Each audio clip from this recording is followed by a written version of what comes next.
Bill White's Midday Rant is a short, sharp take on what's happening and how it relates to you. Agree or disagree? Listen to middayrant.com today.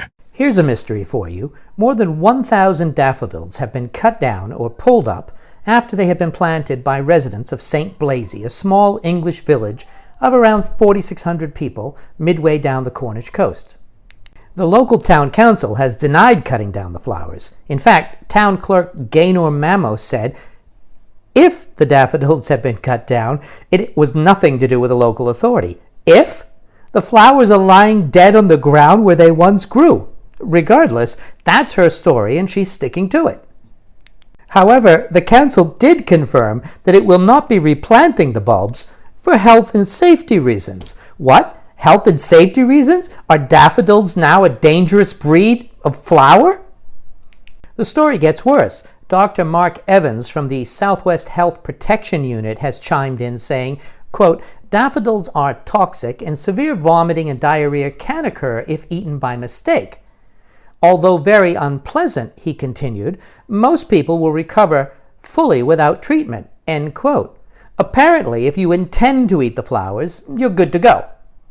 The Southwest Health Protection Unit is charged with, and I'm quoting now, quote, ensuring the safety and quality of food, water, health, and the general environment, preventing the transmission of communicable diseases, managing outbreaks, and the other incidents which threaten the public health, end quote. Well, we can now add to that list of important objects protecting us from dangerous flowers. Are you asking yourself how we got here? How is it that government employees feel they're entitled to protect us from flowers? Let me tell you, this is what happens when you encourage the nanny state, a myriad of bureaucrats, each one with just enough authority to satisfy their appetite for power and their need for control over others, combined with far too much money in their budgets, paid by taxpayers who have somehow forgotten that they're paying for the abuse that government wields. Well, in this case, I'm calling on every resident of Saint Blazey to plant daffodils. Plant daffodils in your front garden. Plant them in your back garden and fill your planters if your estate is small. Fill every available space.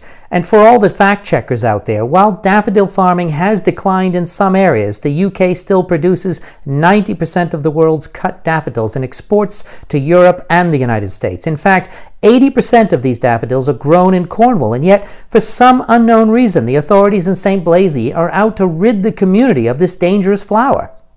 But after all that, we're still no closer to knowing who killed these daffodils. Is there some mad person on the loose in Saint Blazey whacking flowers off at their stem in the middle of the night? Or is the council involved in a cover-up? Does the culprit have plans to continue their war on flowers?